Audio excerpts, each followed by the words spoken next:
Hey everyone, I'm back and I'm going to be sewing the Arianne bucket backpack from Oro Rosa Patterns.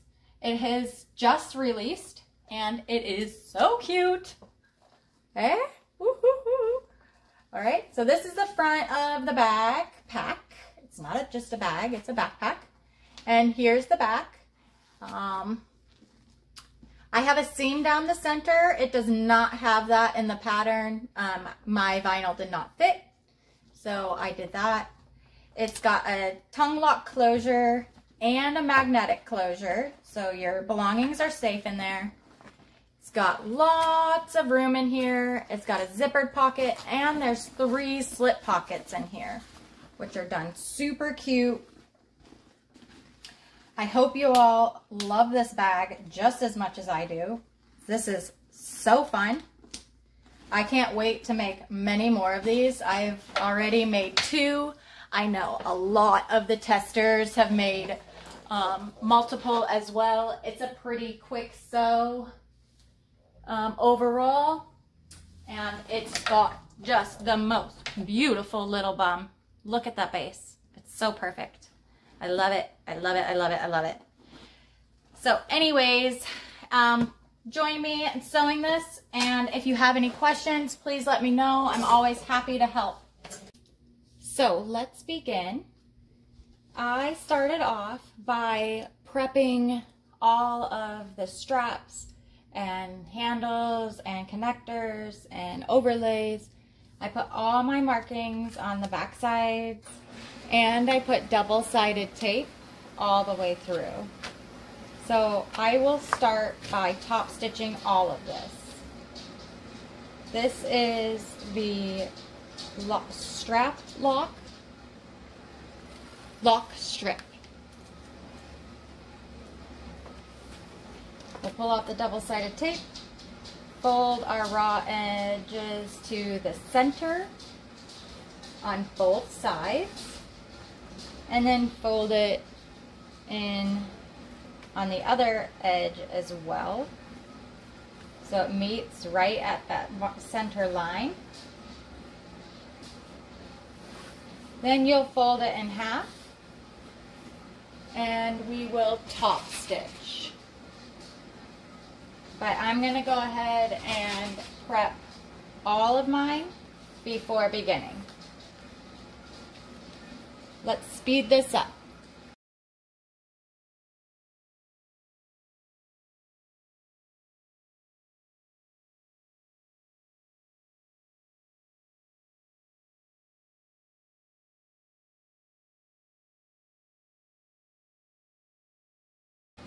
Before I begin top stitching, I want to talk about this piece. I have all my lines drawn on there. I did not clip it yet. So you're gonna trim off your corners. So this will reduce bulk a little bit.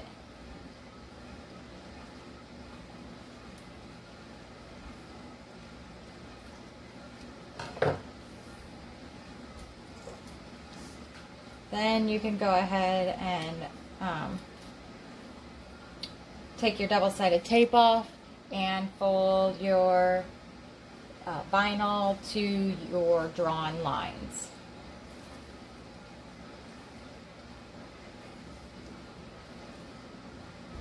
This should give you nice little crisp corners with not a lot of bulk.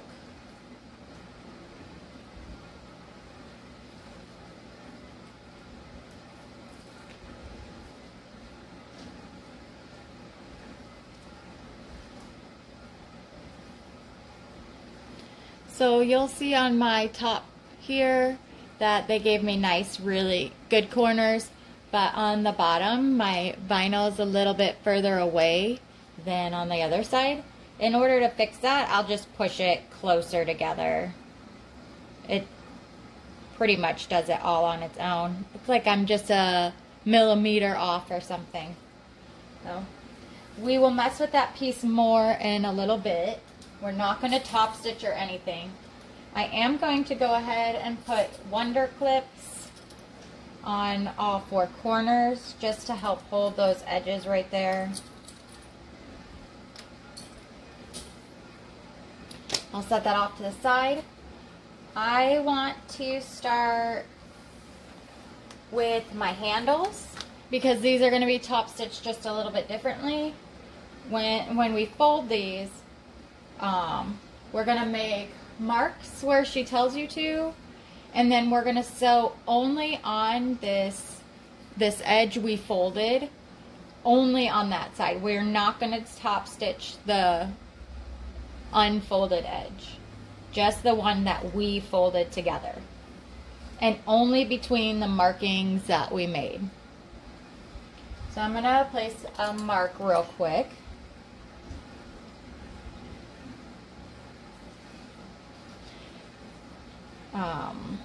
She's got it written right in the pattern what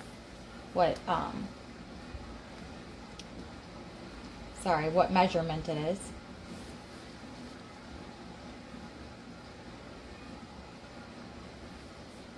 Okay, so I've got all my marks made.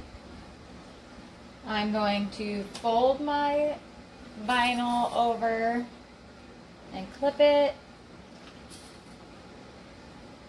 And then we'll start stitching.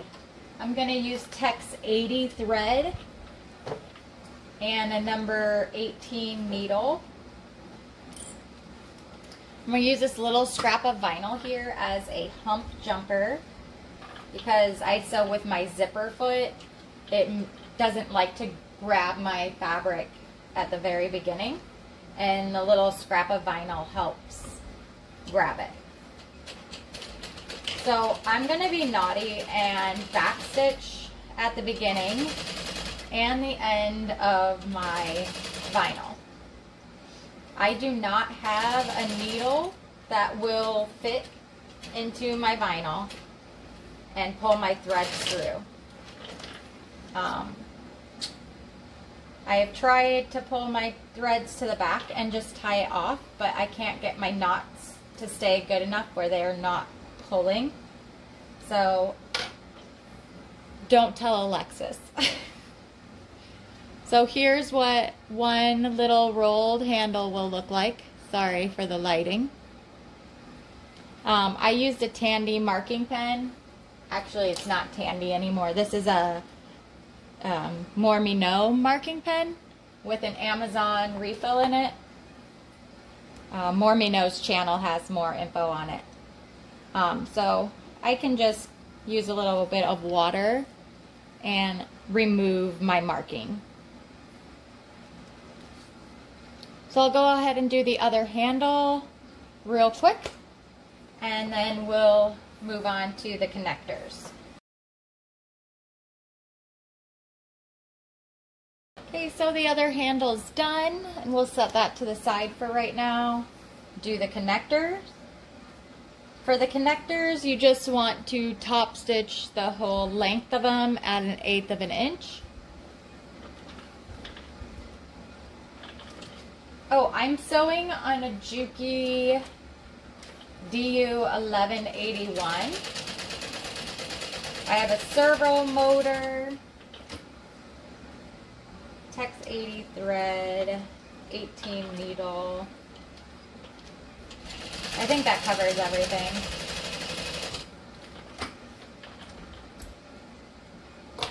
So there's one connector done. You can go ahead and slip a rectangle ring, or rectangle ring on there if you want. Go ahead and do it with the other side. With the handles and the lock strip, we're going to fold it in half where the raw edges are hidden, and then we'll top stitch both sides again.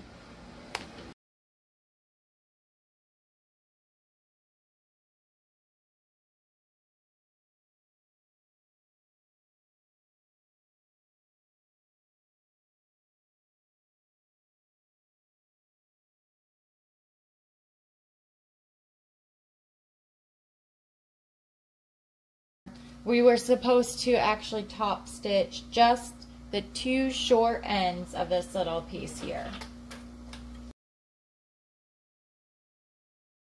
So again, just do it like I just showed you. Pull on that bottom thread.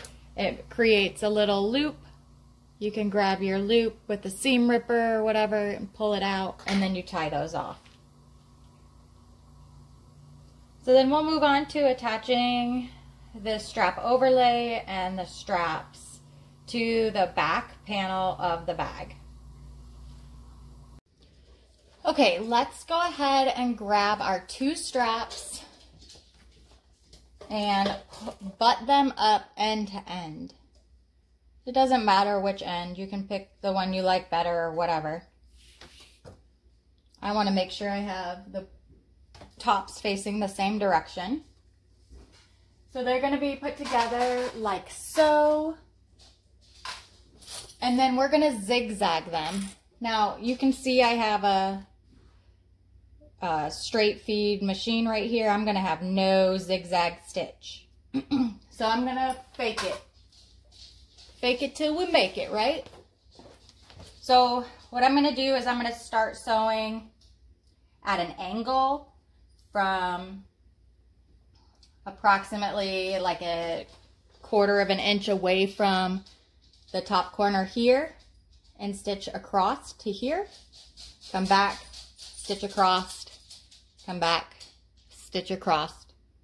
And then I'm going to do it the reverse way. Here, across, here, across, here, across. That way it's extra secure. It is being sewn onto the bag as well. So I'm not 100% sure that you have to have it so secure, but you never know. So I'm just going to use a 4.5 stitch length.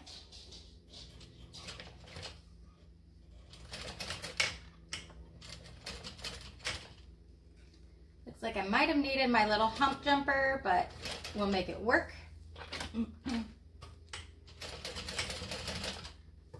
And then I'm going to angle it back the direction I came, but angle it down toward the opposite end of the strap. We'll come back and stitch it back the opposite way. And then we're just going to keep doing this all the way down. I think my triangles are like 1/8 of an inch separate from each other or something. They're pretty tight, so it would do like a more of a faux zigzag stitch. And then we're down to the end, so I'll back stitch. And I'll show you what I have so far. All right, let's see. Can we see it? Okay. So I'm going to do it the opposite direction now.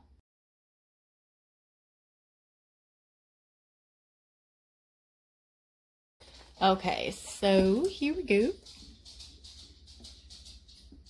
Sorry. Okay. Now that is done. We'll grab the back of the backpack. My panel is 2 pieces sewn together because I use this like really neat watercolor print from my punk embroidery, and it only came in 12-inch, no, yes, 12-inch rolls, but I had to use it. It's so pretty. This was my first envision for this bag when I saw it after Alexis showed the testing group. Oh, and I wanted rainbow hardware, which I did not end up using. I've got my back panel cover and my strap and my back panel, and I need double-sided tape. A 3-inch piece of tape.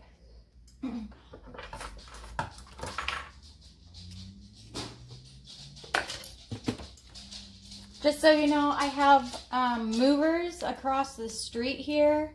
So if it gets loud or something, I am sorry. I think I just put that on the front side of my strap. Oh well, it is what it is. Okay, Next, we're going to measure down how far she tells us to in the pattern. And we're going to center our strap. So I'm measuring down. I have the center of my bag because I already had a mark. A seam down the center. So I will center that up. I actually think I did not cut my backpack panel to size. But here we are. Okay, I'm going to go ahead and clip my strap straight onto my back panel here because my strap is twisting. Once it gets on and people are wearing it or whatever, it should be a lot better. This twisting shouldn't matter. I think when I was having issues earlier with my tension, I think it was pulling my fabric in too fast. Anyways. Okay, so I went ahead and made the markings Alexis has us make on these straps for the next part. Oh, and just in case, you need this narrow piece of stabilizer at the top and that thick piece at the bottom. Make sure you have the right end when you put your strap onto your back panel. Okay, so we're gonna sew a rectangle from one marking down all the way around and back up to the original starting point. I am currently using a 4 stitch length. Again, this will be covered so you won't see it. This is why I'm not certain that my extra zigzag stitching was totally necessary, because it is sewn so well onto the back of the bag. But it never hurts to be safe.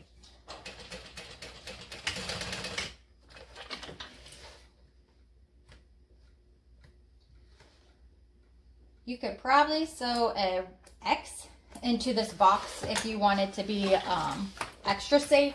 We're going to install 2 rivets. Let me flip over to the cutting station. Okay, so I have this nifty little Japanese hole cutting tool here. Sorry, there's things stuck in it. This is what she suggests you use in order to punch your holes. If you needed to, because you don't have one of these, you can't use a handheld. Like, it's going to end up getting too bulky and you won't be able to reach. These ones might be okay, but further along in the pattern, you'll need something more like this. If you don't have that, you could use an awl and punch a hole, or, poke a hole, or you could do, what are those pieces? I have them. They're like little dies. You can use the little dies and cut your hole out like that. I'm measuring. You don't need to. I don't know.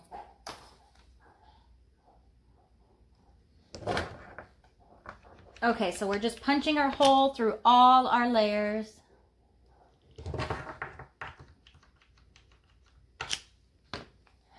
We need 2 rivets. I'm using 9mm rivets. They are both 9mm posts, and the diameter of the circle.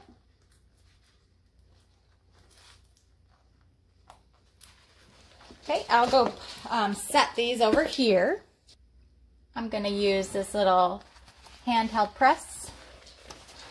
I would suggest going to cam snaps if you're going to get a handheld press like this, or a tabletop press rather. And I'll set my rivets. and enjoy my little dancing snowman. I love him. Got him from the Dollar Tree last year.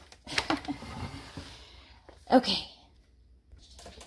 Okay, so the double-sided tape is on my strap overlay now, on the top and the bottom.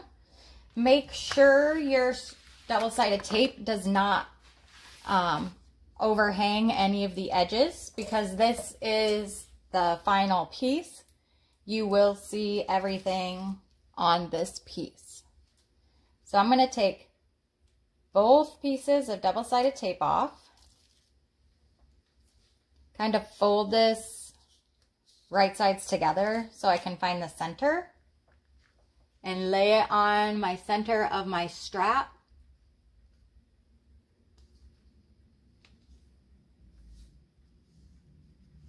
And I just encased my strap now. We are going to top stitch along the top and the bottom. I'm going to back stitch because I am a rebel, but you do not need to do that. You can pull your threads to the back. I'm going to use a 5 so it matches the stitch length I used on the long edges of, or the short edges of the overlay.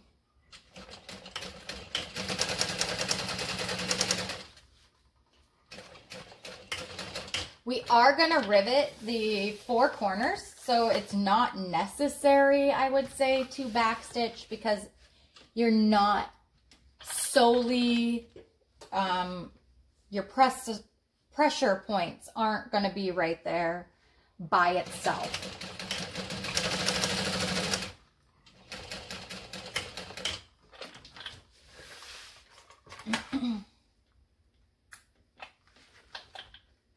Plus, you're not going to be able to see my back stitching in this print.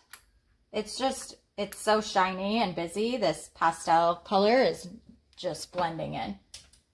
So it's fine. Okay, so the same thing as last time. I'll punch 4 holes in all 4 corners, being careful not to catch any stitching. And I'm going to set my 4 rivets. I'll be right back. Before I set these, I wanted you to see what it looked like. All those highlighted areas are the hole punches, and then I'll put the rivets in and set them. Now we take our lock strap and approximately 1/8 of an inch down, we're going to place our lock strap, and we're going to use a seam ripper to poke a hole. Don't rip a hole, just poke a hole.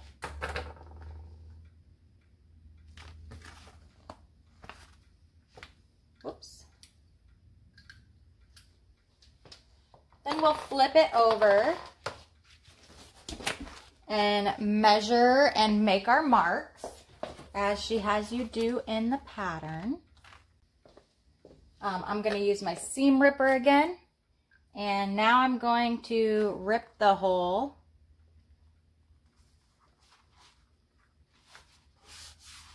with the lines that I drew.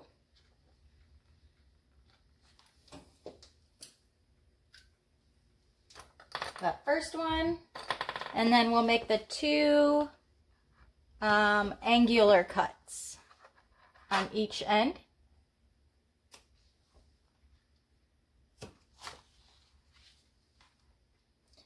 Don't cut that second line. You need a flap, not a hole. Just a flap. Then take your lock strap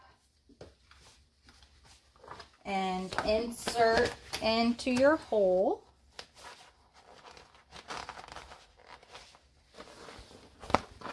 Make sure your wrong side of your strap is against the right side of your fabric.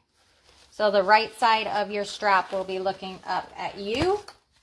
You'll pull your lock strap through just till it meets your flap. And we're going to sew as close to the line as we can.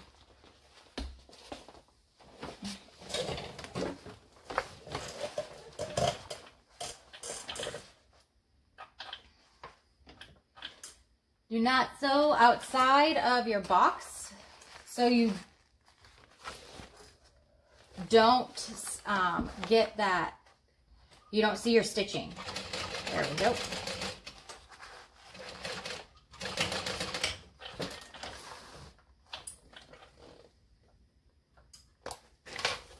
So it's sewn like that. You have a noticeable hole currently, but it's okay. Okay, so I went ahead and put my markings on my back panel for our rivets, as Alexis has you do in the pattern. And I'm gonna take my hole punch again and punch my holes. This, ouch, sorry, is definitely where you will have troubles using a handheld punch to get this, or, you know, anything else, I guess, other than this thing. Even, I think they have like punches for presses. That won't work here either, I don't think. All right, so I've got 4 more holes punched. So we'll put 4 rivets in. I hope you kept this flat and straight while you were punching your holes.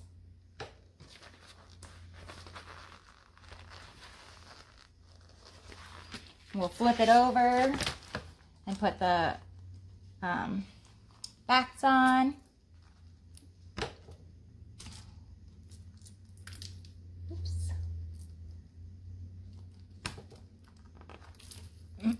And then we'll go set these.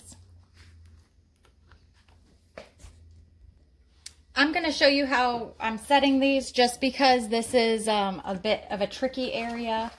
So I'm going to like gather up my fabric and squish it back there. And then find where my rivet needs to sit.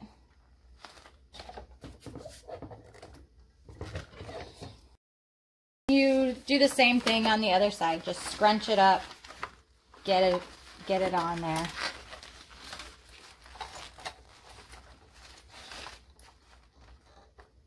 Okay, and I'll be right back. Okay, so I've made my handle marks for the next part here, and we're going to apply or baste them on.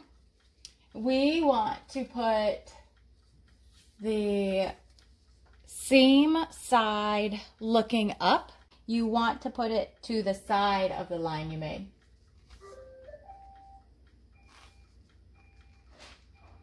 Okay, so there's a nice little gap in between the handle markings. We're also going to do the same thing on the front panel here. And again, put your seam side of your handles looking up at you and align them to the outside of the markings that you made. So the gap measures exactly what Alexis tells you in the pattern.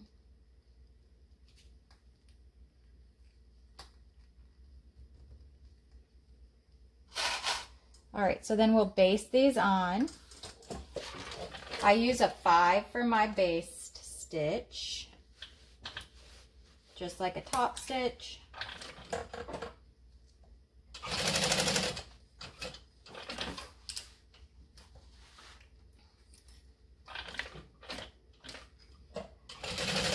Just using an 1/8 of an inch seam allowance. Front panels basted on. You want to make sure you put it on the little scrap of Decaville light side, not the big rectangle. Put that one to the side and baste your back.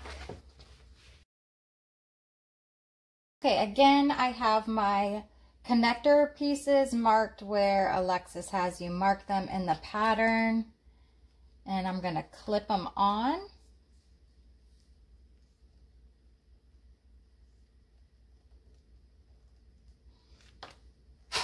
We'll baste these on, and then we're going to install a rivet, and that will complete our back panel.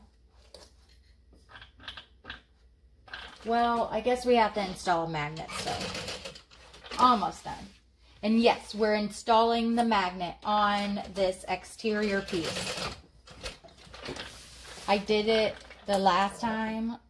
Almost had a heart attack that I put my magnet on the wrong side. I was like, this can't be right. It must be wrong. It is correct. It is fine. Okay, so for the rivet, but you just want enough breathing room for your rivet, and you want to get it like as close to the top as you can. So it's probably going to be like a 1/2 inch down from your folded line. You put your rivet and you will set those. So now we're going to set our we're going to install our magnet. I already made my markings. So I'm going to make the rest of my magnet markings. I measured down where she told me and put my mark.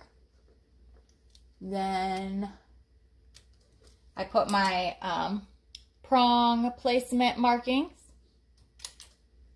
I will come in and rip some holes open with my seam ripper. Be very careful doing this. You can cut more than what you want.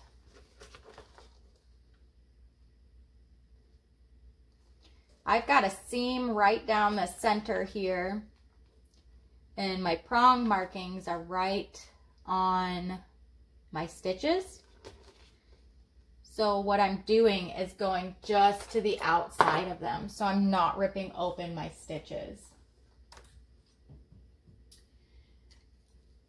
It doesn't say which side to have the innie and the outie magnets on, but I did the outie, the one with the little nub on the front.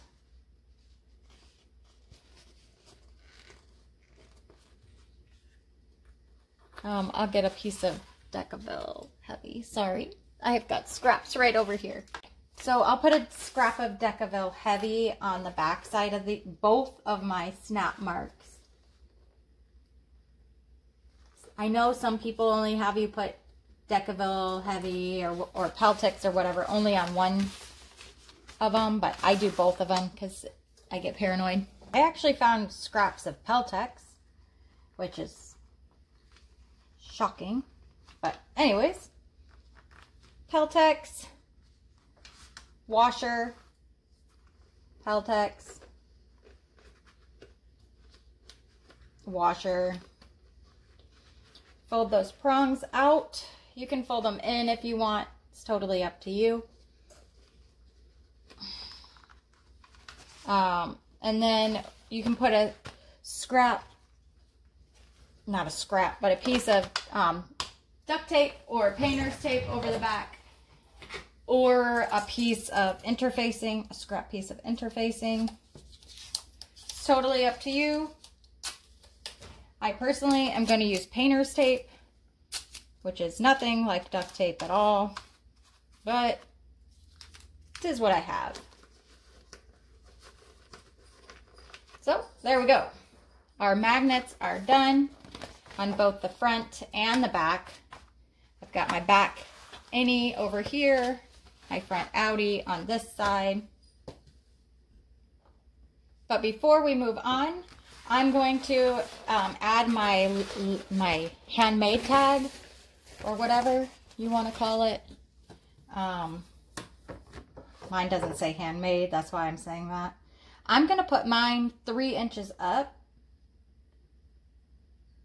and centered.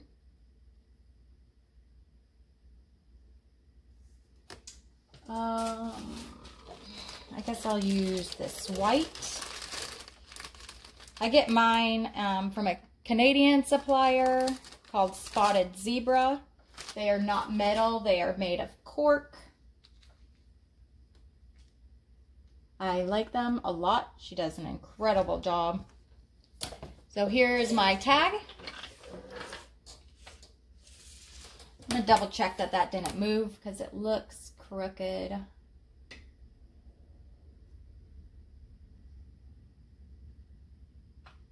I usually put a piece of double-sided tape on the back side of my tag.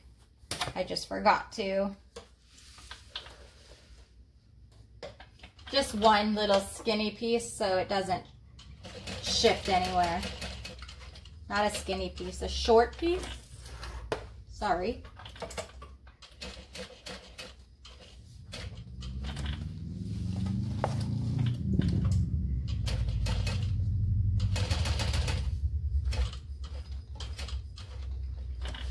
So for my installation of my tags, I just sew around all 4 edges, end in the same hole I began in usually, pull my threads to the back, tie it off, and then it's done. That's it.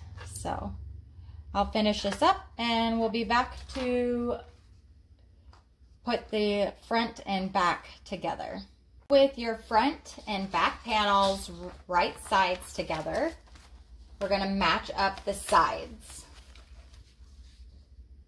We're going to sew this with a 3/8 of an inch seam allowance, and then we're not trimming the seam. Don't cut your seam down because we're going to push it out and top stitch. 3/8 of an inch seam allowance.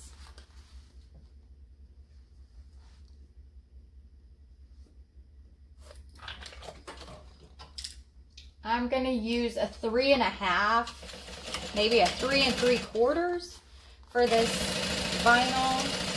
It's a very thin vinyl, so I don't want it to have too big of a stitch gap.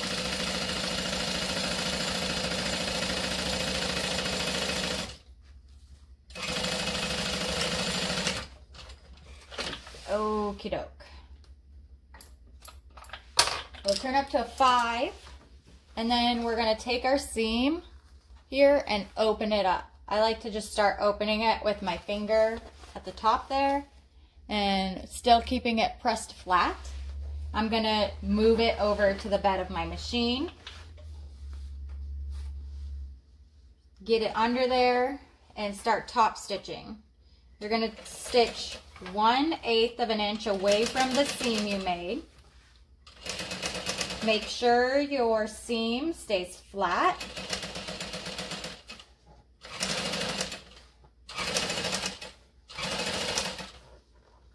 Again, ignore that my panels don't match. I'll trim the bottom of my panel to match the other side. It's just like 1/4 of an inch difference. I think we just accidentally cut it too big. So it's no big deal. My tag will be only 2 3/4 of an inch up instead of 3 inches now though. So that's going to be the biggest downfall, which is no big deal.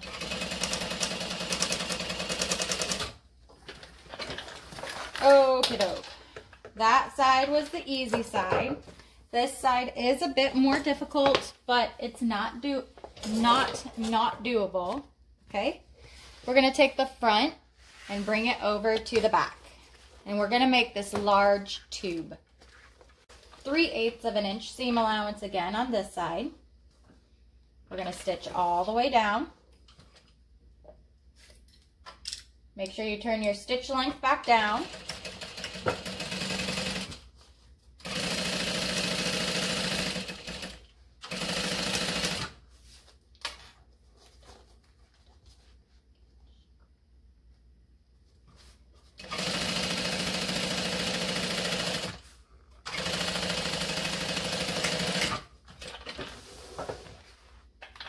Okay, again, I'm going to do the same thing. I'm going to start at the top of my bag and press open that seam.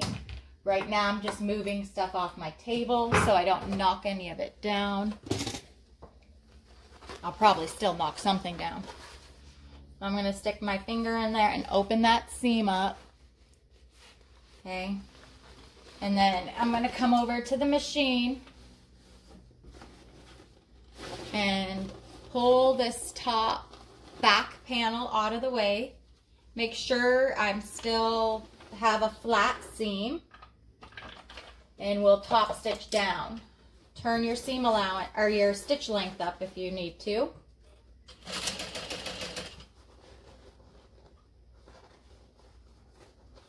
Whoop. Okay, just keep going and pulling that back panel back towards you. I'm doing like, I don't know, 4 or 6 stitches at a time, stopping and then moving stuff. As you get further down, you're going to be able to do less and less at a time. So don't try to win the race in this. Okay, you're stitching into the dark. It's a little hard, but it's totally doable. You can do it. You got it. Maybe on a cylinder machine or a free arm machine or something, like a free arm, it would be easier to do this. But it's doable. Okay, and since I'm already down here, I'm just going to flip around right here because I'm at the end. I'm going to flip this around and we're going to come back up. But make sure your seam's still flat and you're following your seam line. There we go.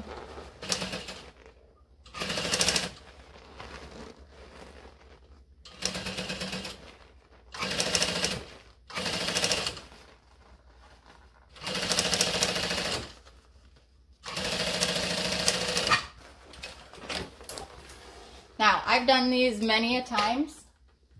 I've top stitched in a tube before. So that was pretty simple for me and pretty quick. Not everybody will be that quick, and that's okay. People will be faster. That's okay too. But you don't have to win the race with that. If you try, you might be sad. Okay, so here's our whole tube right now. Then we're going to grab our slip pocket vinyl, the slip pocket lining, and a main panel lining. The slip pocket lining will go right side together. I'm using waterproof canvas. This is the textured side and the smooth side. Smooth side is the wrong side, textured is correct. Right sides together, and we're going to stitch along this end at 3/8 of an inch seam allowance.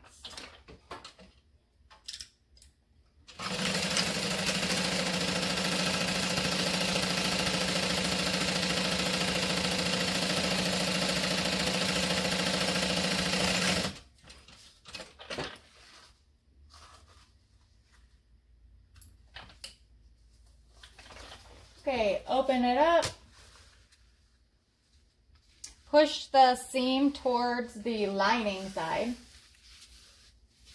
And then we're going to top stitch on that lining side.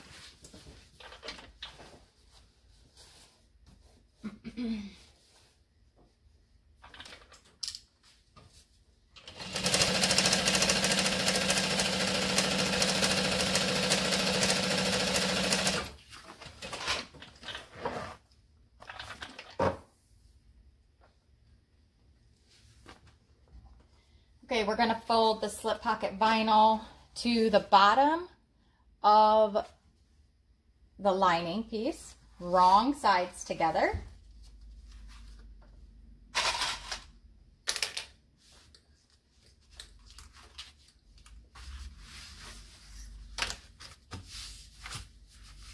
Okay, we will top stitch across the top here.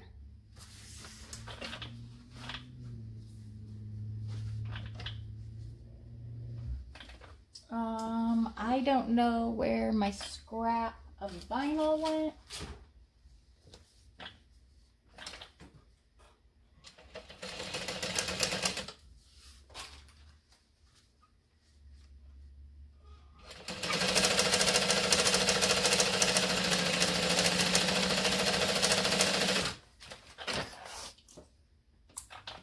Going to take our main panel and our slip pocket,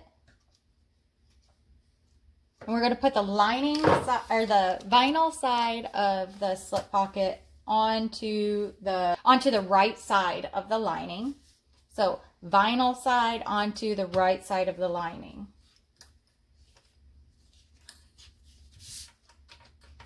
And then we'll baste this around after we put, this is my preference, I like to draw the lines in now, and then I'll put, I'll do all my stitching. So I'm going to make my marks real quick.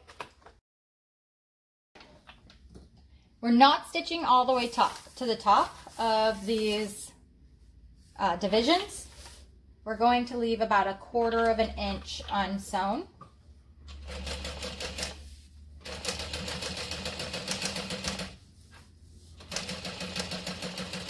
So I like to start basting because I use a 5, so it's a baste and a top stitch. I like to start basting on the right hand side. I'll come all the way down to my line, stitch up,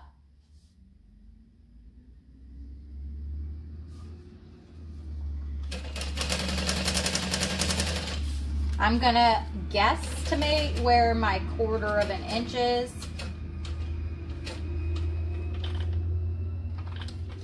And now you can pull your thread to the back if you want. What I'm gonna do is I'm gonna pivot all the way around and just sew back down.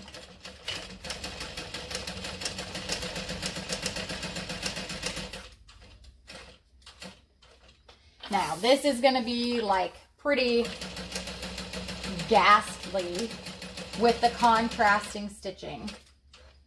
So I suggest if you do this up and down to use matching thread.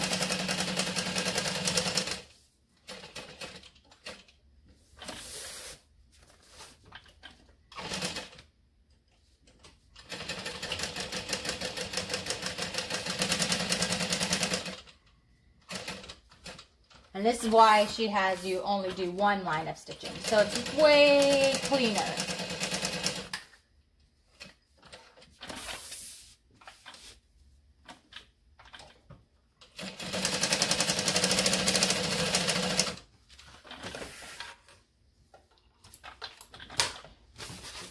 I'll show you why you don't want to use a different color. Can you see that there's multicolors in there going all the way down? It's like blue and purple. Anyways, so we've got 3 cute little pockets. We'll put 2 rivets right above where we left off our stitching. But don't poke it through, don't put your holes through your stitching. That will eventually make your thread unravel. I'll go punch my holes and I'll be right back. Okay, see how long my rivet posts are in comparison to how thick our vinyl is with the waterproof canvas? I'm gonna dent my rivets. So what I did is cut a 1x1 piece of foam to put in between the rivets for a little more fluff so I don't dent my rivets. So I'll just go ahead and set this with you. So the 1x1 piece of foam had a little rivet hole punched into it as well.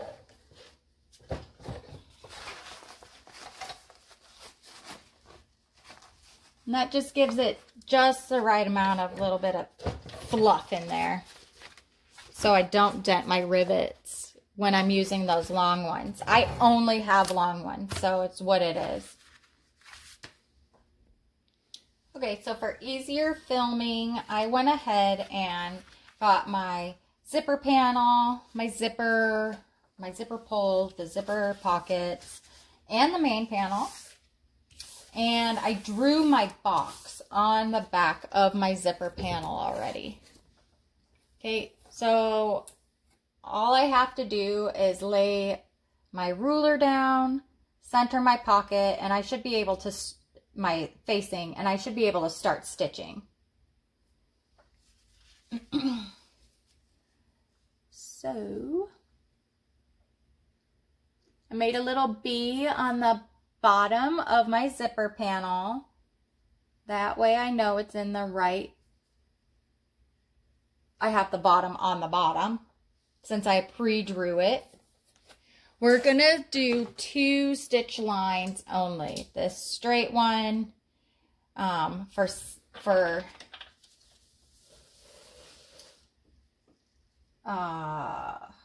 I don't know what I was gonna say.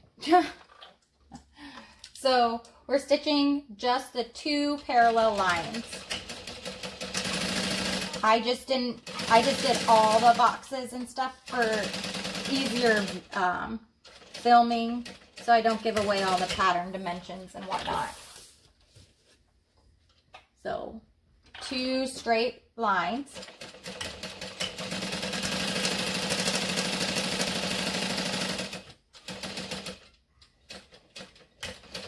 Or straight-ish, because, you know.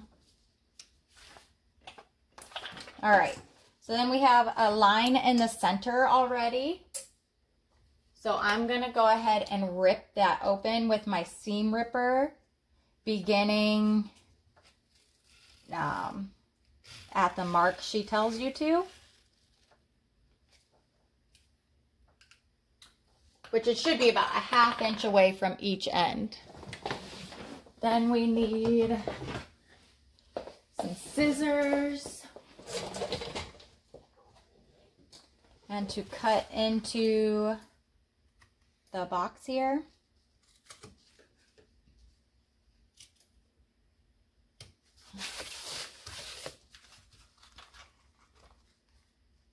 So we're making V clips.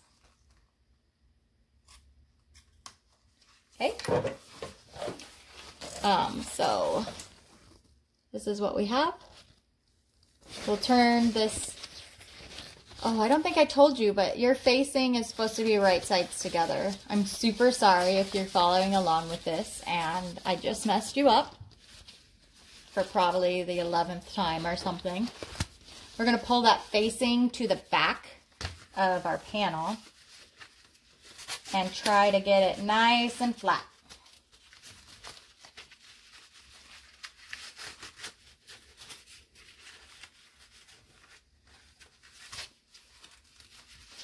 So what I like to do here is put some double-sided tape down. This is because I have waterproof canvas. It doesn't stay flat.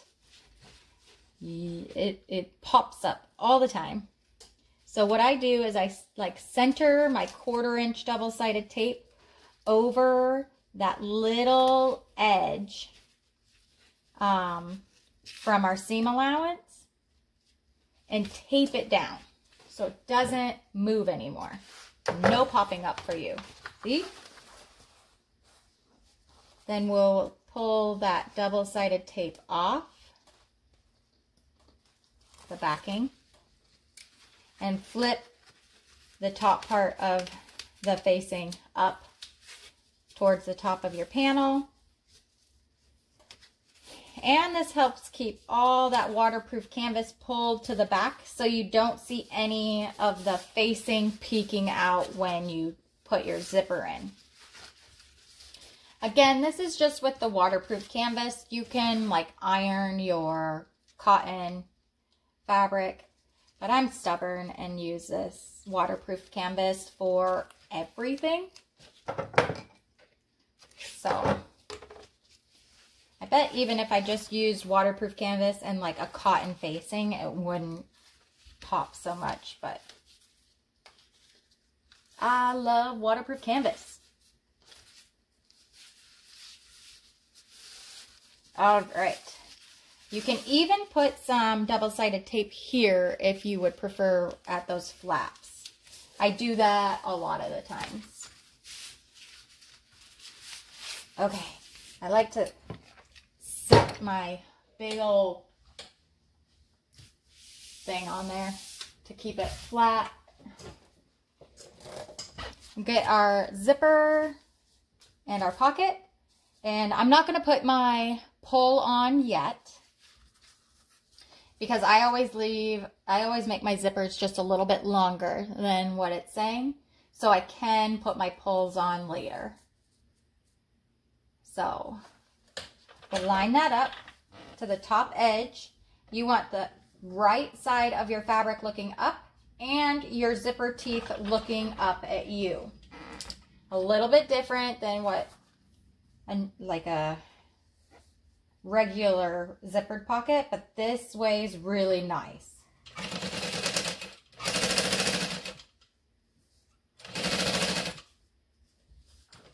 I ran out of bobbin. Hold on one second. So we're just basting this on with 1/8 of an inch seam allowance.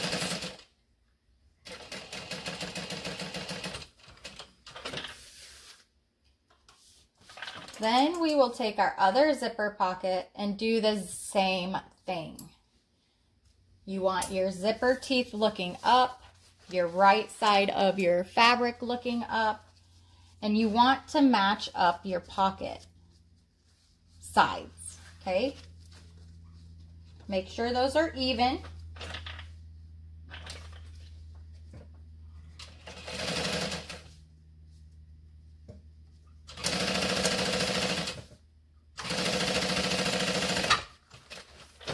If they ended up shifting for whatever reason and you haven't put on your zipper pull yet, just adjust your zipper tape to where they're even. I did that the last time and it worked out nicely. Got this cute little handcrafted zipper. Just a plain zipper this time from me. Gonna put our zipper pull on now. And she has you put double-sided tape onto the zipper 1/8, like right at the edges. I used to do that until I tried putting the double-sided tape onto the back side of the pocket 1/8 of an inch away from the edges.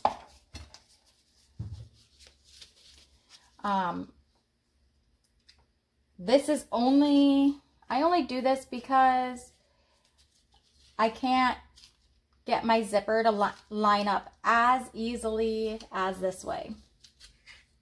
It is still easy and it still gives you a great finished look. It's just easier for me to attach my zipper straight if I put my tape on the zipper facing. When I learned this, it's actually you put it on the back of a vinyl overlay, but it works the same way with this facing.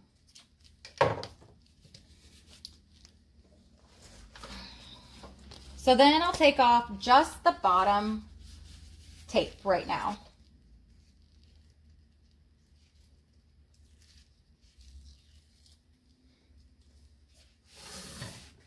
I'm going to put my pocket where this is the top. Well, it's actually the bottom, but the bottom is flipped up to the top and your zipper pull is on the left-hand side. This is going to give me a zipper that opens from left to right. If you want to do it differently, right to left, you need to flip your zipper around.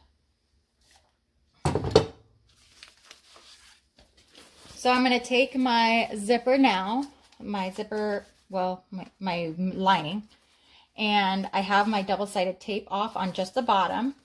I'm going to center my opening over my zipper.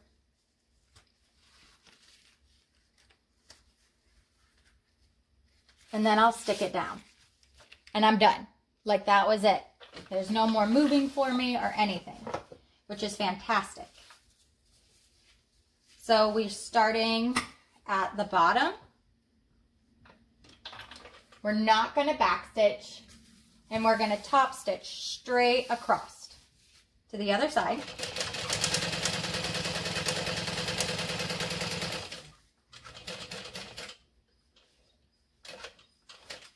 leave our threads long. Whoops. And we'll pull them to the back, maybe. There we go. Just again, pull those bottom thread tails and pull up your loop. My thread's knotted over here. There we go. All right, so now we can tie these. I'll double knot them. Once you double knot them, if you want to apply some fray check here, that's cool.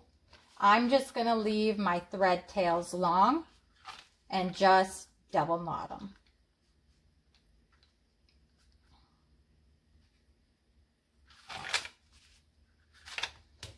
Then you're gonna take your zipper pocket, just the one layer for me personally, and I'm gonna pull this down and taut so I can get like a nice press on it.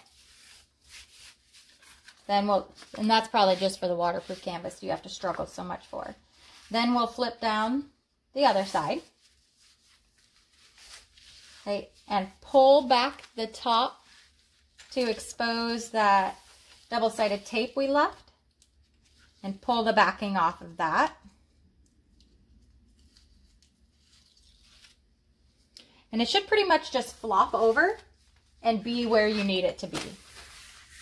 However, you might have to fix it a little bit because like my zipper pull gets in the way because it's a bigger pull. No big deal. Just come to the front, line it up, press your fabric down onto your zipper so your tape adheres. And then we'll do another line of stitching across the top. She does not top stitch the two corners.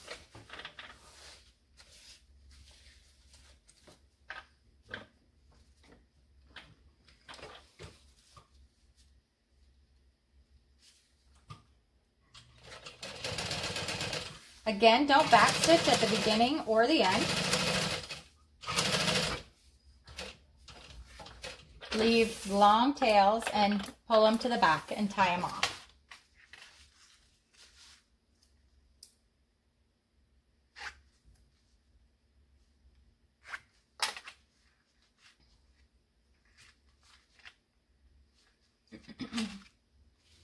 We're almost done.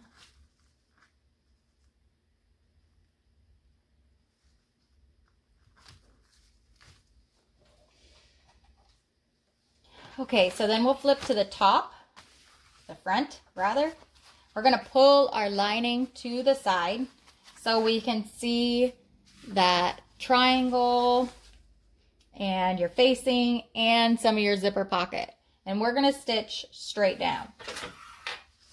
Just on the sides, we're going to leave the bottom open.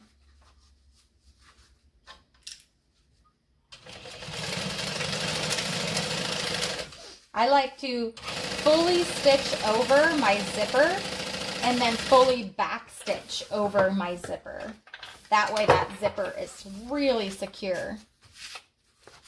We're going to do the same thing on the other end of our zipper pocket here. I just use like a 1/4 of an inch or whatever. Probably supposed to use 3/8 of an inch. I would imagine. She's pretty consistent. Oop, I missed my triangle flap there. So we'll back it up. There we go.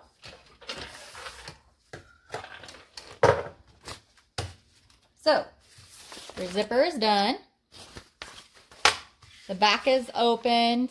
The bottom is open still, and we can trim off that excess. I don't know, that might just be because of me. I don't think that was, I think that's because I installed it just a little bit differently. All right, we're putting them right sides together. You can clip it together if you need to. I'm just going to flip to the side and put my hole, mark my hole opening that she has us leave. Or turn hole. There we go. That's the word I'm looking for. Make sure not to put it too close to the top edge or the bottom edge. It'll make it a little difficult to stitch shut later.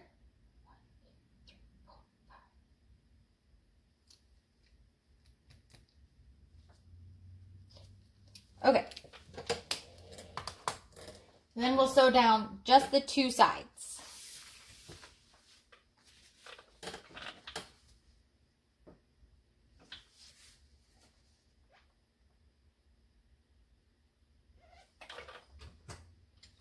So use a 3/8 of an inch seam allowance, but then increase it to 5/8 of an inch. Oopsie. Oh, I almost sewed on that.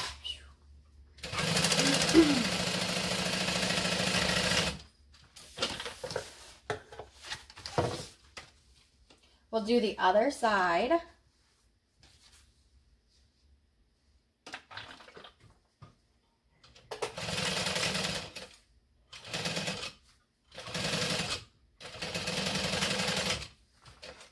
You want to make sure you're to the 5/8 of an inch seam allowance before your marking,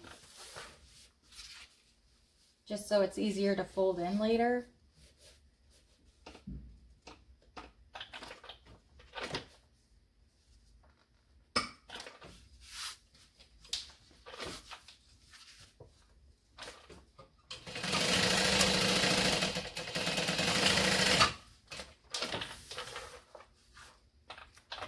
Okay, trim your seam allowance.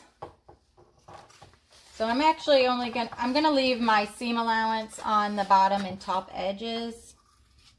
I didn't do very good with that one. Whoops. I like when I say I'm gonna leave it and then I don't. I do that often. Just so I can fold out those seams so I don't have so much bulk with my waterproof canvas.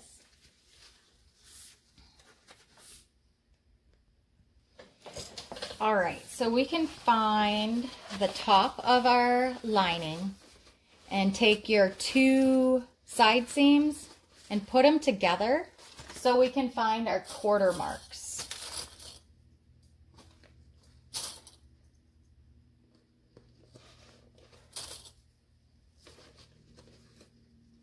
Okay, so I've got my 4 marks now, and I'll go ahead and do the same thing on the main panel. That's on the top right now, okay? So when I do the the exterior, I like to put my magnets together because that's your center. There's no takebacks now. And then we'll make a center mark based on that. Okay, so we'll put that over there. And this one over here. Want to make sure it's right. So I had a little extra flap going on there. All right. So open your magnet if you put it together like I did.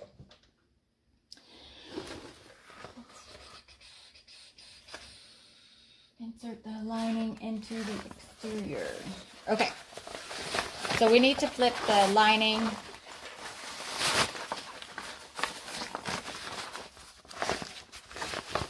I like to have my zipper pocket on the back side of my bag. So I'll put the zipper pocket aligned with the back side of my bag.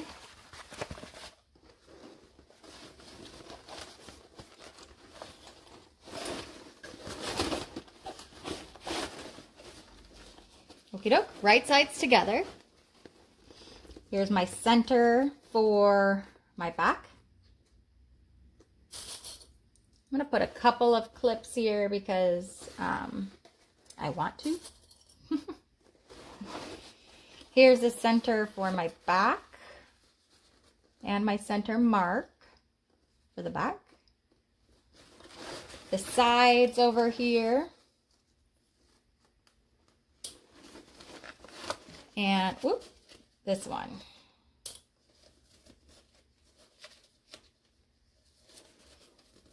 You can clip this in more if you'd like.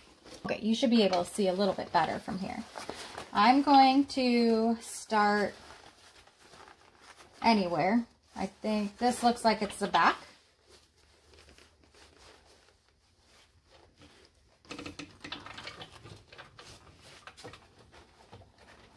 Make sure I've got my 3/8 of an inch seam allowance.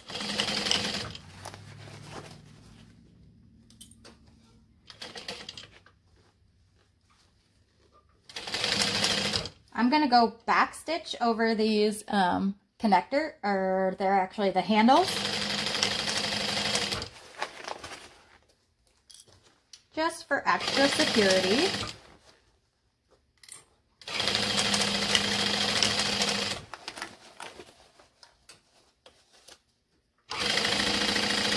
You don't want to back stitch over those too many times because they are vinyl or leather, and you don't want too many perforation marks so your vinyl ends up tearing later. That is definitely not what you're going for, I'm assuming.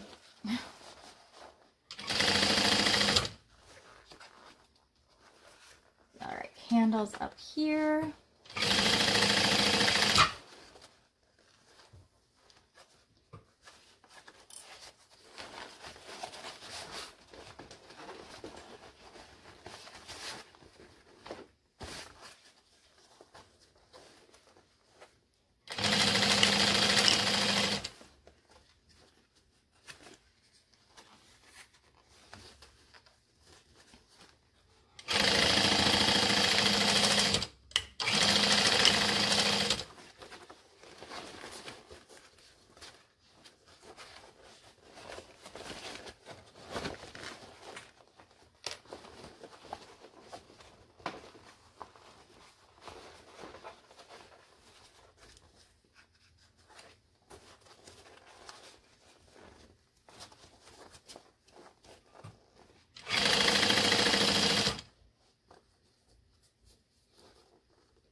We are going to pull our lining out. Top stitch the lining. Okay. So you want to make sure your handles are flipped upward. Then we're going to carefully gather up our lining fabric and get that under our foot. This is going to be another one of those, this is really hard to sew if you're trying to win the race, but if you sew slow enough, it is not that bad.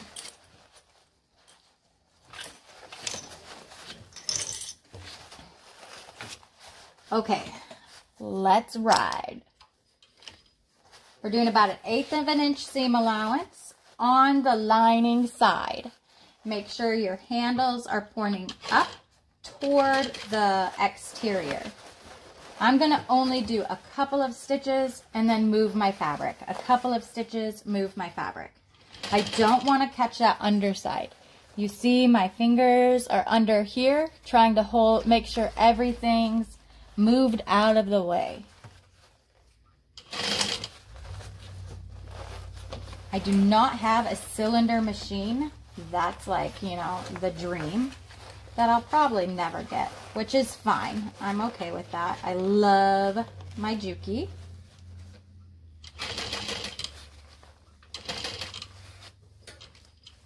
But it does make things like this a bit more difficult, but it's not doable.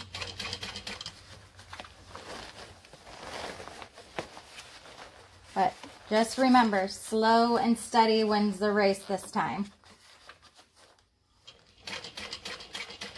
And probably most of the time, but you know what I mean. Make sure you keep that seam allowance pushed down towards the lining side. If you have a long zipper pull on your zipper like I do, be careful when stitching near that.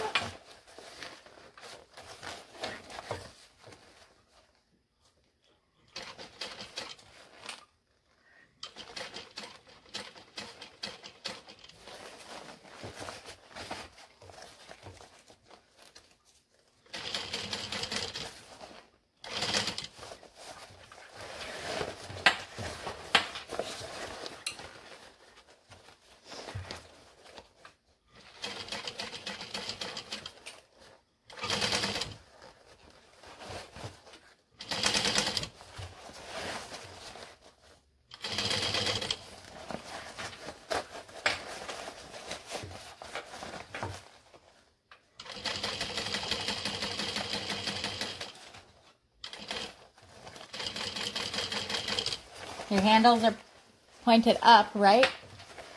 Ooh, I have to charge my phone. Crap.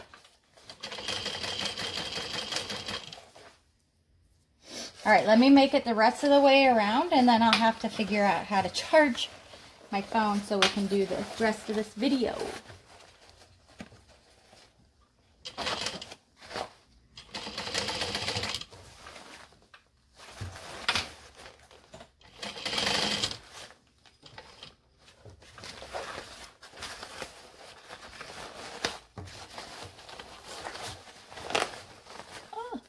Oh, I caught a thread. I thought I grabbed my lining at some point. I was like, man, how did I do that? All right, got like 4 more stitches.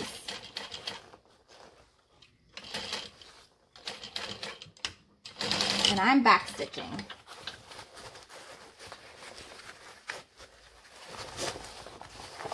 I don't know if you were supposed to pull it this time. I didn't even check, honestly. But that looked difficult. So, just right then. Okay, so here's your stitching on your lining. Hopefully you can see it. I can't. My screen is like black. I'll be back.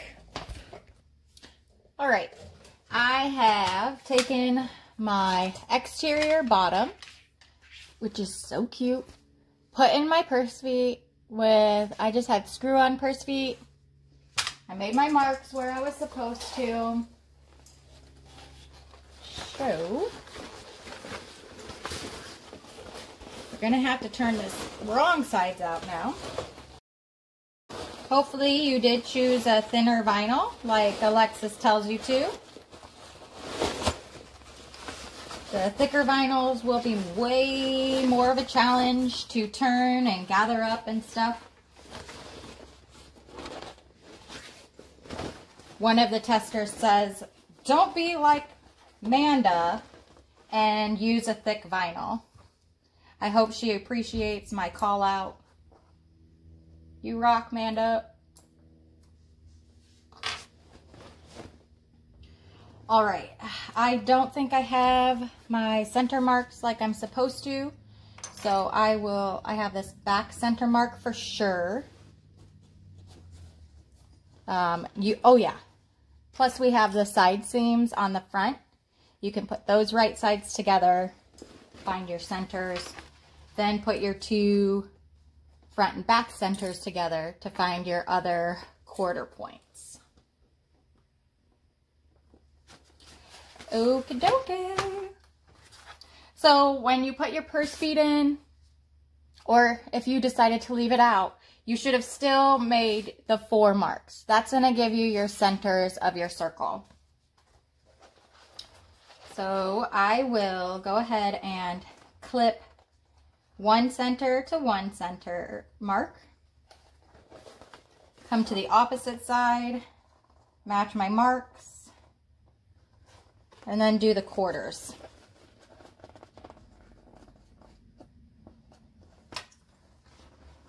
If we kept proper seam allowance, your bottom should fit in there fantastically.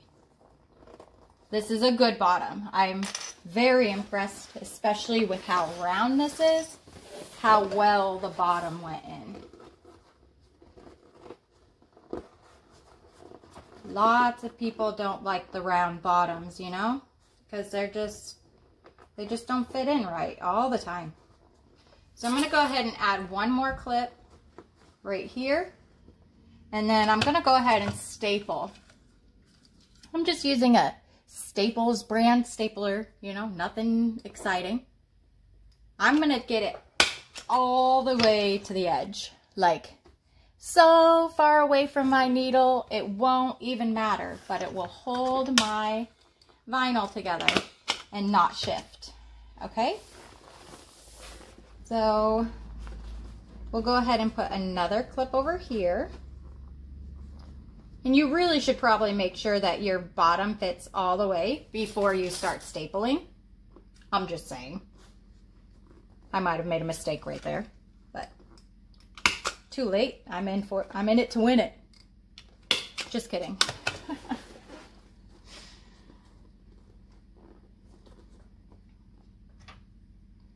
use that big guy.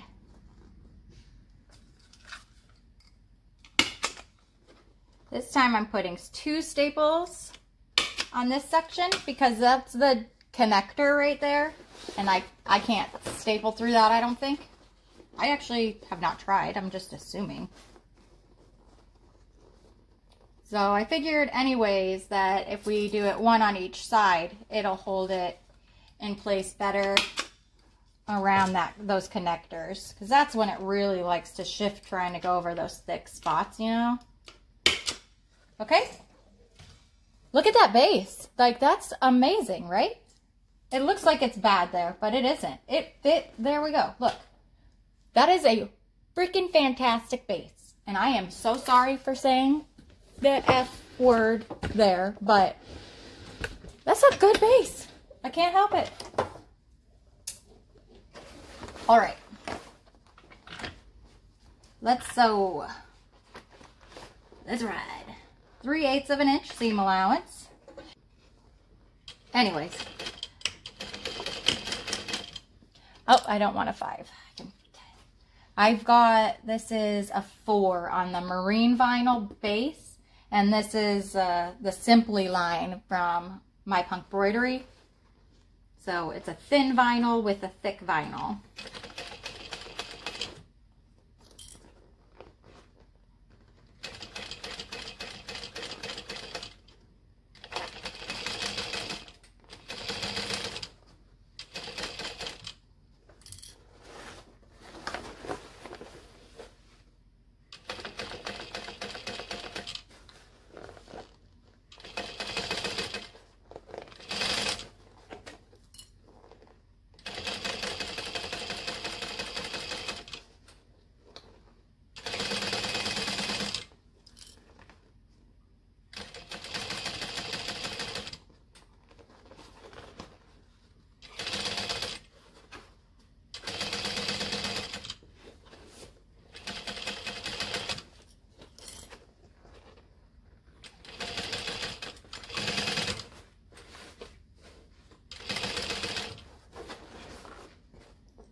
You can see I'm doing like a couple of stitches, moving things, couple of stitches, moving things. Sewing in the round is not for fast-paced sewing, ever. No matter if you're top stitching, sewing on a base, whatever. I love seeing my needle go as fast as it can, but this is not the time for it.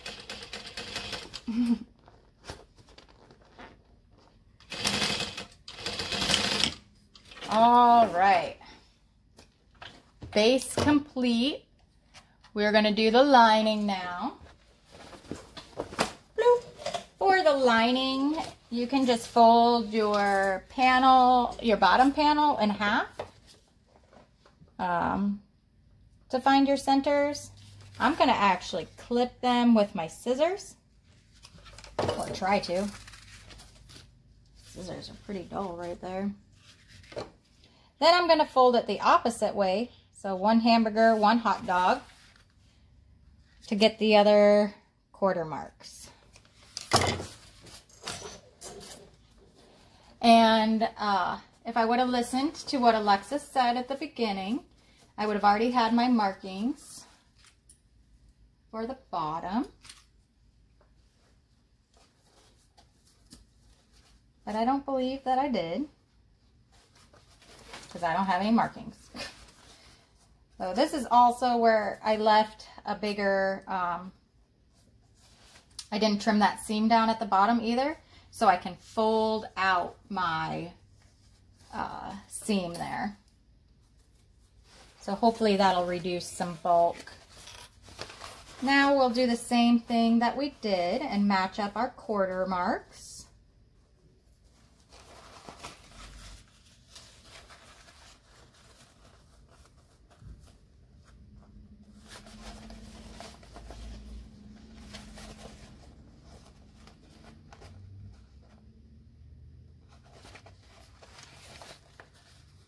Where'd you go?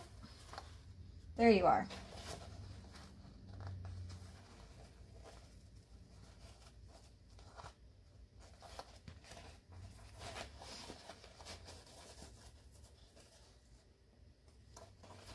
Okay, and we can, you can staple again if you want, but I'm just going to add 4 more clips in the center of each one, just like I kind of did last time.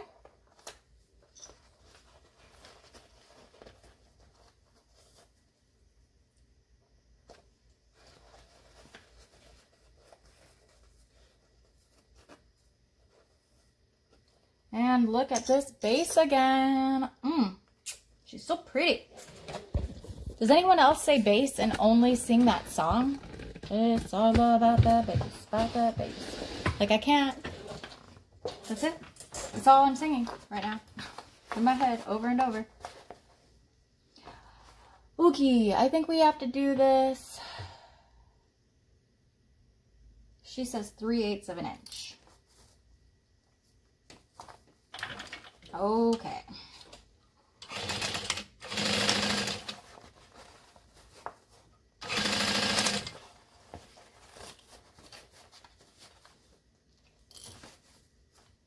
Like I said, you can still staple this,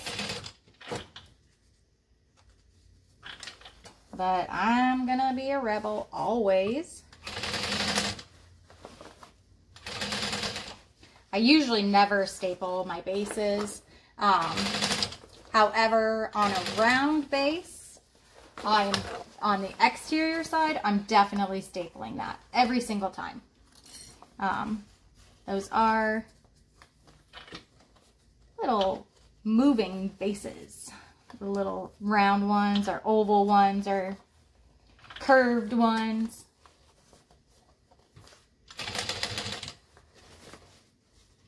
But on the lining side, I can usually keep it together well enough to not staple it.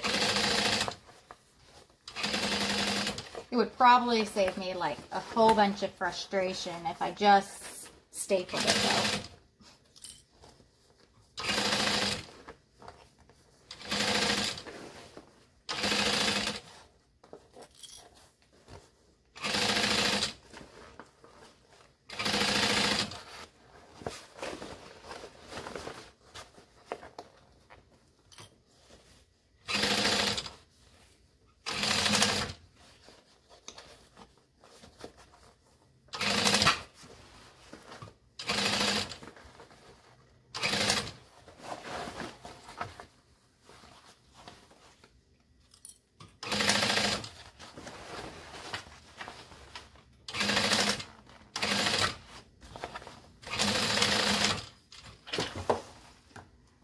Base is done.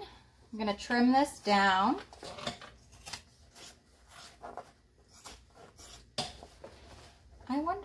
if I was supposed to trim the lining. I'll have to go back up and check that out.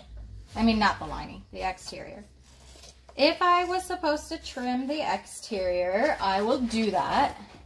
Otherwise, if we leave it the way it is right now, your staples could eventually come out. So you want to pull those staples out. Regardless of if you decide to trim the base or not, you got to take those staples back out. They'll end up poking out and hurting people or whatever. So I'm going to trim to 1/8 of an inch seam allowance, but I'm going to leave my connectors area alone. While I'm trimming this down, I'm cutting out my staples. I am not cutting them with my scissors, but just around it because I stapled so close to the edge. Okay, so we have those done. Now it's time to turn her right side out. So we're going to use the hole, that big hole we left in the lining. Whoops. Here we go. And I'm going to reach my hand all the way to the base and start turning it where the connectors are first.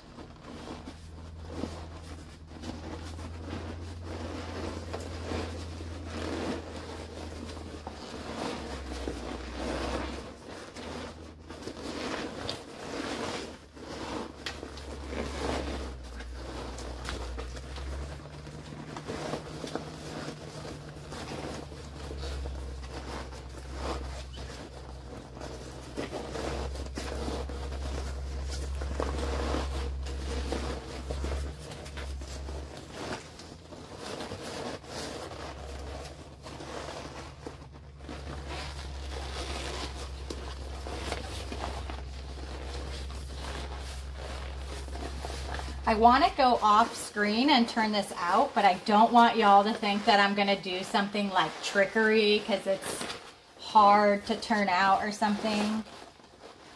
So I'm just going to do it on screen. Maybe I'll just fast forward through this part.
Okey-doke. We can push this inside.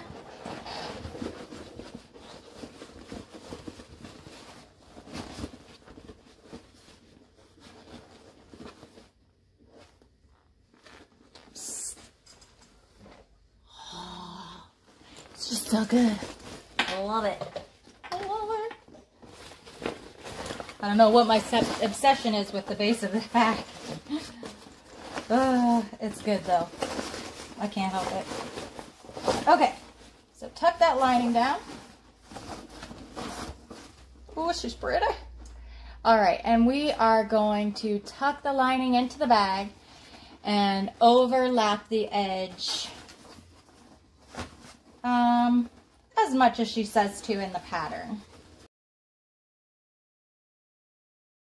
Okay, so I have folded my bag in to where it's supposed to be.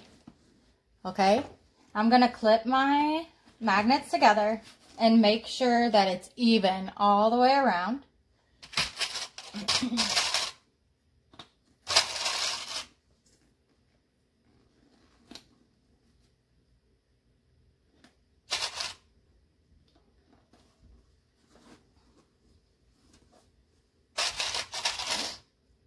to begin top stitching on the back side of the bag.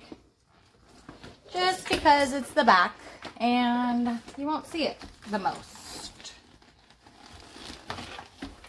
So we're going to still use an 1/8 of an inch seam allowance, a 5 stitch length. I don't know where my hump jumper thing went off to, my little scrap of vinyl. So I'm just using this vinyl holder that I made.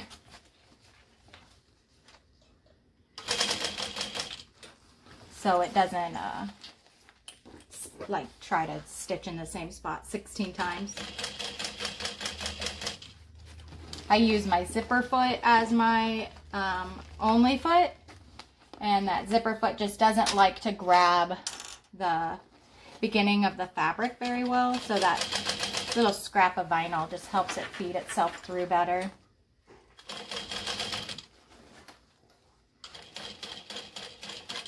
Oh my gosh, this is so cute. I'm so excited.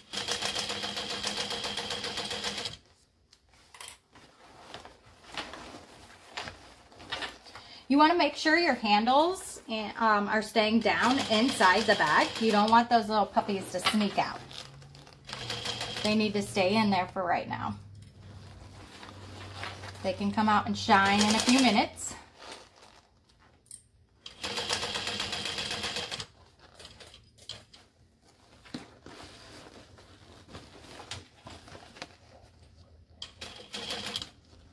I really feel like I should have went with rainbow hardware for this, but using that pastel purple made me not want to use the regular rainbow. But I think I should have. But oh well. No take backs, and it's still really cute.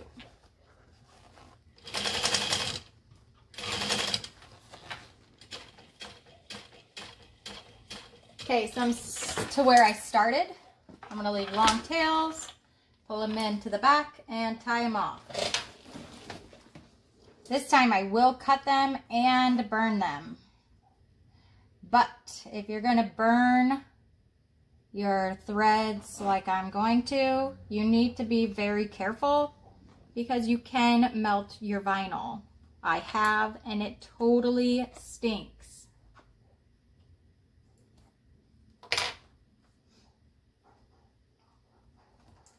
I got all 4 threads pulled to the back. I've got one set fully tied. There's the other one. I'm trying to clip it pretty close to the knots. And I guess when I find my lighter, I will use that. I don't know where that went. All right, got a few more things to do. We're going to bring the handles up. Whew. Measure where she says. And install some more rivets.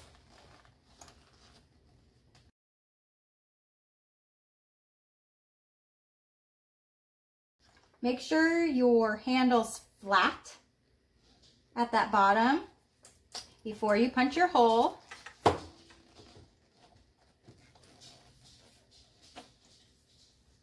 Same thing on the other side. Make sure it's smushed, like laid out flat. I'll show you what I mean. So before you punch it, you want to make sure that that's flat, flush against the inside there. And then we'll do it on the other side as well.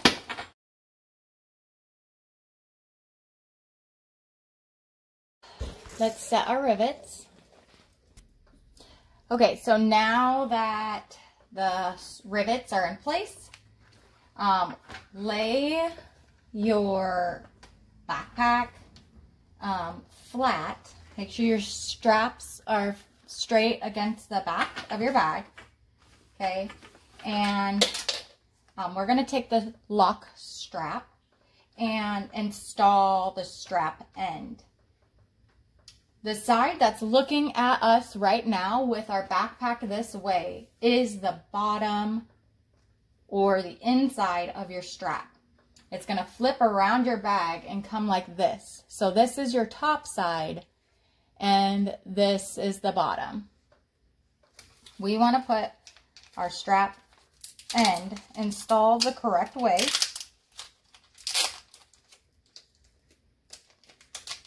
I just got these. I don't know. I'm hoping that they'll work.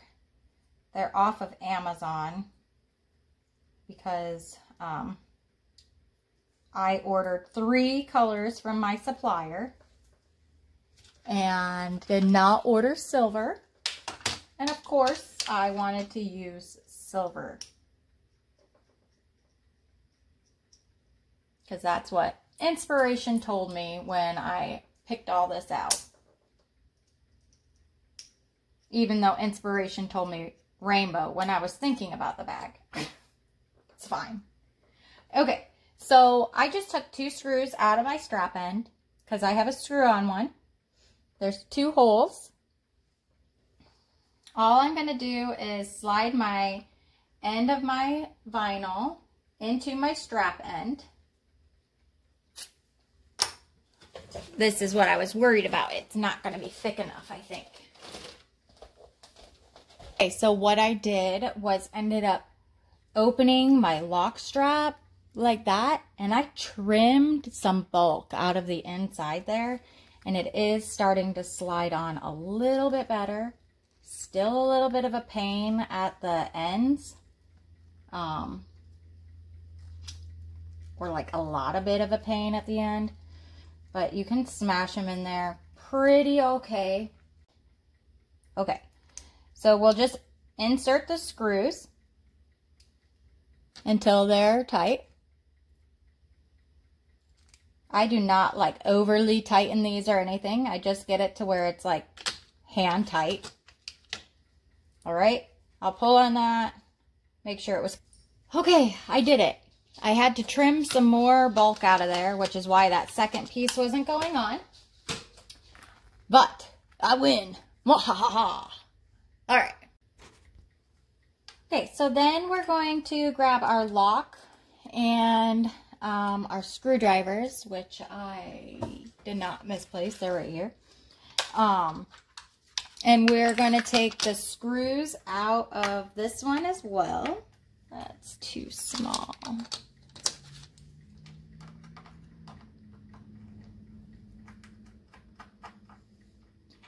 And I like to always make sure I put my tiny screws onto some kind of little magnet. Uh-oh. Here we go.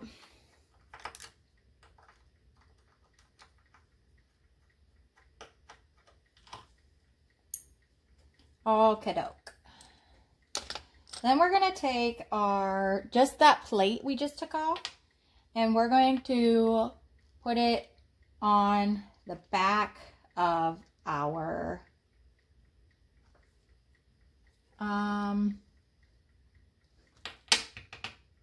lock strap. There we go.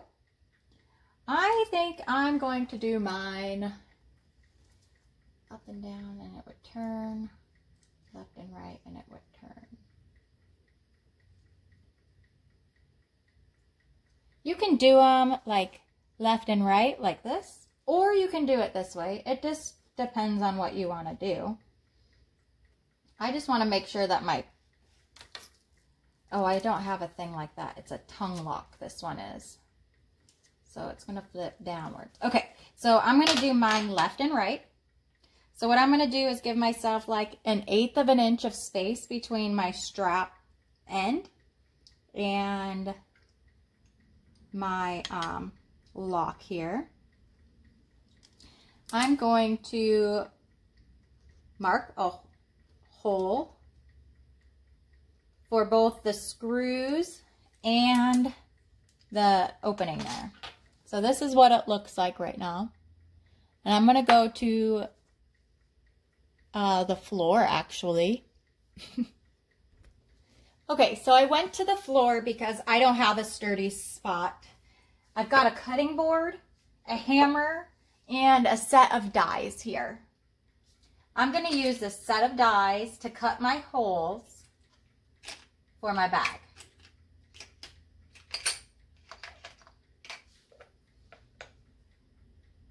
I have to find one that fits mostly. I have like oodles of these. The last one I did 2 punches. Like that one will be too skinny. I need one in between those sizes.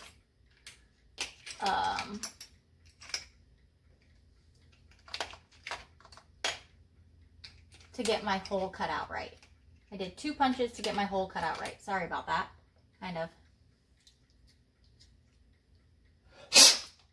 Haha, found the one. Sorry if that was super loud on there.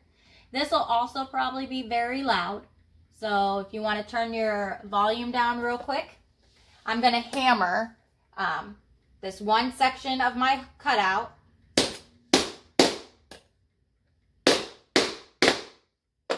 My cutout is like just a little bit, oops, more wide than my die. Or my die is a little more wide than my cutout, which is fine.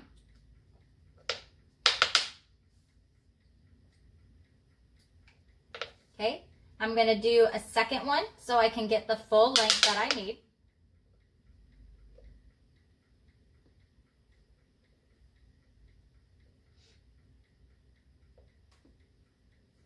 Turn your volume back down.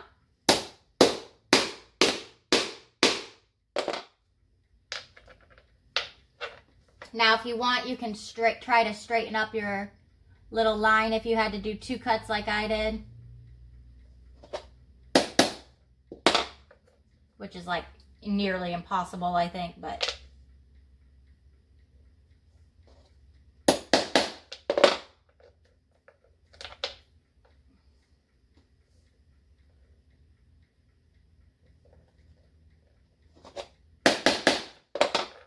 Okay, we'll put that away, because now for those little punches, we can just use our hole punch. So in theory, now you should be able to take your front plate and insert it into the hole you cut out.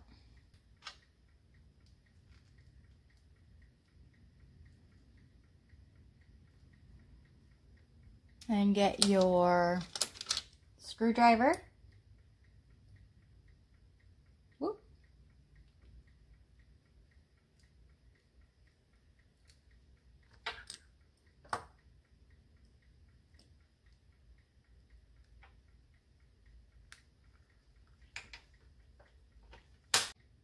This is the scariest part, cutting these holes in here, right? Did all this work. It's on. Okay. Now we're going to fold our bag and put the magnet, clip the magnet together, fold the bag. So the magnets are snapped together. We're going to take our sides and kind of like tuck them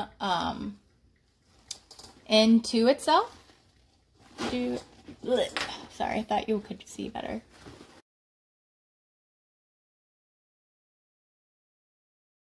This is about what you have now. Okay, see your little back edges kind of peeking out there. Fold it together. Take the strap, the lock strap, and bring it around.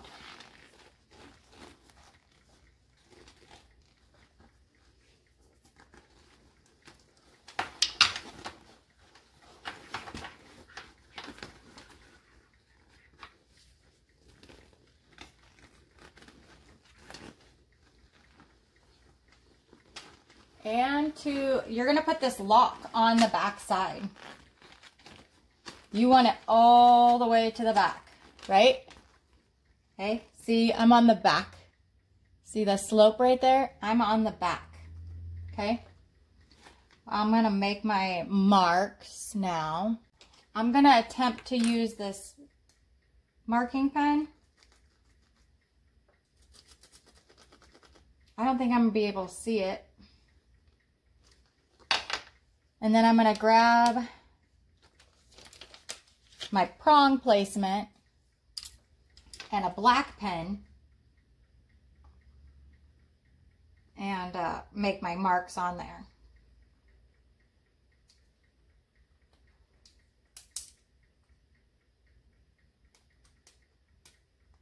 The black pen I'll be able to see, but I was scared that you would be able to see the black marking in the end, so I don't want to do that when I did the rectangle. So now you're going to unsnap your bag, find the hole you left in the lining, and cut out your prong marks. Don't cut them out, just seam rip them or whatever. Maybe cut them. Be careful so you don't rip too far, especially with thin vinyl. It will tear very easily. Gentle hands.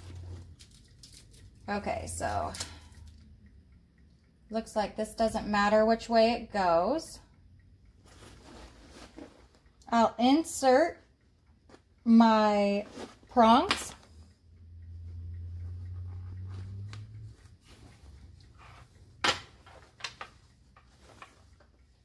I'm going to grab a scrap of Decaville Light just because that's what I have sitting here. I'm going to make my same prong marks.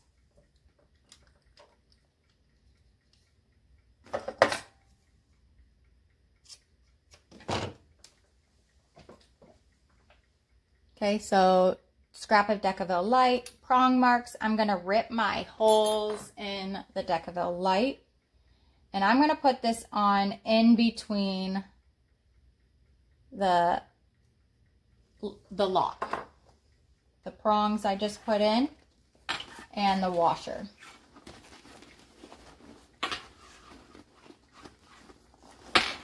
Just for safety. Okay, so I'm just going to go ahead and pull this all the way back out. Oh wait, we're going to do it through the zipper. Just kidding. So you want to open your zipper pocket and pull that lining through the zipper pocket.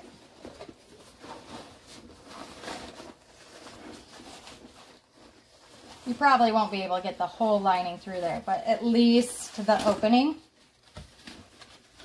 So I've got the opening through just a little bit. This is the lining hole I left. The hole in the lining that I left. I'll pull that up and out just a little bit at a time and clip it together.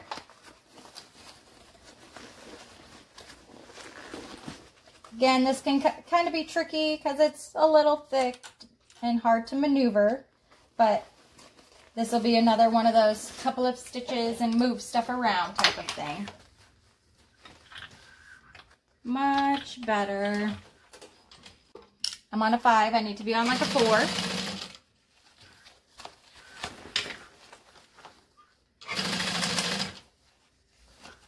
You should be closing this with a 5/8 of an inch seam allowance.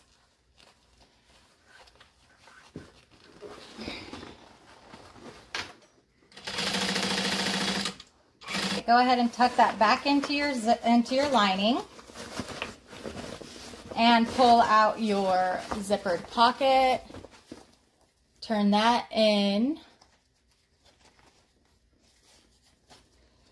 I usually do, I want to say 1/4 of an inch, maybe 3/8 of an inch, depending on how things are lining up. That part really doesn't matter. No one's going to know how big your zipper pocket's supposed to be. And even if they did, I'm sure they're not going to take the time to measure it to make sure it's exactly, you know, 6 inches instead of your 5 3/4 of an inch, you know? No big deal. No big deal. I like to use a number 5 stitch length when I close my zipper pocket because that's usually how I go and fix a bag. So if I ever have to come back and fix it, it's easier to rip out a 5 stitch length than it is a 4 or 3. And this doesn't have a whole bunch of pressure on it, so it doesn't need to be sewn together with a tight stitch or anything. Okay, so that's done. Push your pocket into your bag. I always like to make sure those little corners of the zipper pocket are pushed all the way as square as I can get them. All right. Tuck all that in.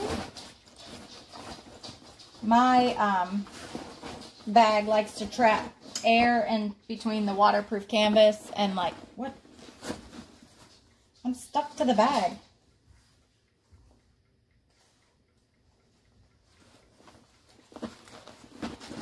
Oh, I'm seriously stuck to this bag right now. My little bracelet slipped onto my zipper. Okay, anyways, it likes to hold air because of the waterproof canvas, I guess. I don't know. Okay, so she says put a twist inward at the top of each strap. All she means is to make sure that it's going to go up and around your shoulders like this. Okay, so see how it comes straight off? You want it to come up. And I'm exaggerating this. And then back down like that. So it's going to end up sitting on your shoulders better, right? Next side, strap slider. Okay, so this is the top of my bag strap. I did not grab strap sliders.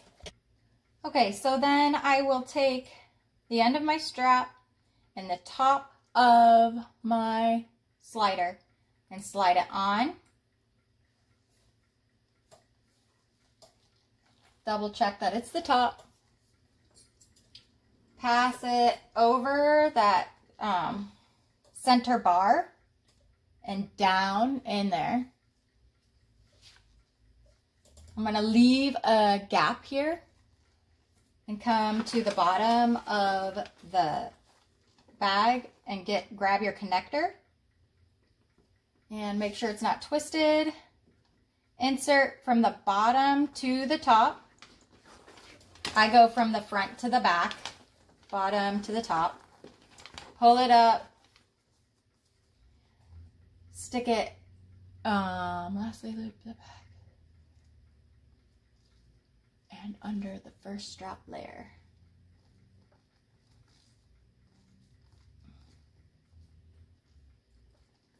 So up, I think you're supposed to go through the bottom, up through the bottom and then down through the top.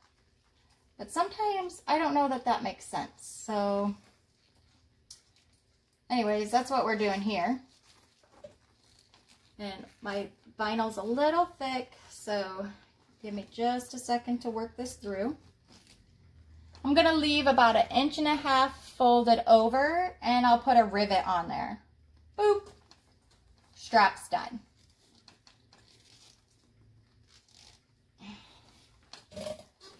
Repeat. That's the, oh, I put the wrong side out. Ugh. Okay. Up, down, front to back,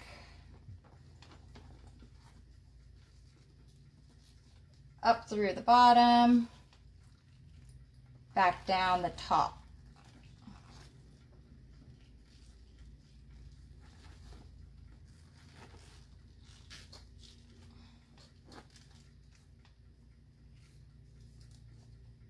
Again, about 1.5 inches fold over and a rivet. Okay, we'll pretend it's riveted because our bag's done and I want to show it to you. So we are going to magnet this back shut. Whoopsie. Wrap it back to the back. Hold our lock down. And boom, baby. We have a little cutie. Ugh. There we go. I love this. Okay, and here's the back. All right, and let's see if I can get a little visual for you here.